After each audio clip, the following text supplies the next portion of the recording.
Friends, Balayya అభిమానులు ఎవరైనా మొదటిసారి ఈ ఛానల్ను చూస్తున్నట్లయితే ఈ ఛానల్ను సబ్స్క్రైబ్ చేసుకోవాలని కోరుకుంటున్నాను.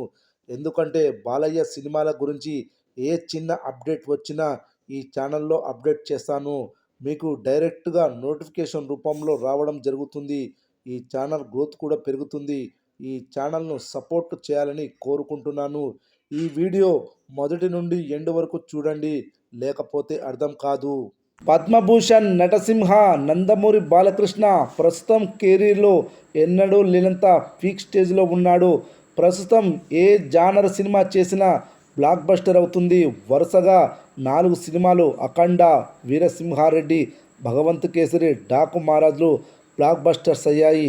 ఇదే సమయంలో Balayya all time cult classic movie Aditya 369 మూవీని రిలీజ్ చేసి మంచి కలెక్షన్స్ రాబట్టాలని భావించారు. ఆదిత్య 369 మూవీ నిర్మాతలు అనుకున్నదే విధంగా ఏప్రిల్ 4న రిలీజ్ చేశారు మేకర్స్. అయితే 1991లో విడుదలై బాక్సాఫీస్ వద్ద భారీ హిట్గా నిలిచింది. 1.5 కోటి బడ్జెట్తో నిర్మించిన ఈ సినిమాకి 7.5 కోట్ల షేర్ వసూలు వచ్చాయి. అంటే 6 కోట్ల లాభాలు వచ్చాయి. ఈ సినిమా కథ టైం ట్రావెల్ ఆధారంగా వివిధ కాలాలకు ప్రయాణించే సరికొత్త కాన్సెప్టుతో తెరకెక్కింది. ప్రేక్షకులు భారీ విజయాన్ని కట్టబెట్టారు. ఫలితంగా శతదినోత్సవం కూడా జరుపుకుంది.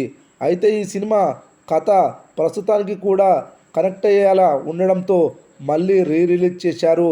ఏప్రిల్ 4న విడుదలైన ఈ సినిమా మంచి ఓపెనింగ్ కలెక్షన్స్ వచ్చాయి. మేజర్ సిటీస్ నుంచి ఆదరణ భారీగా లభించింది.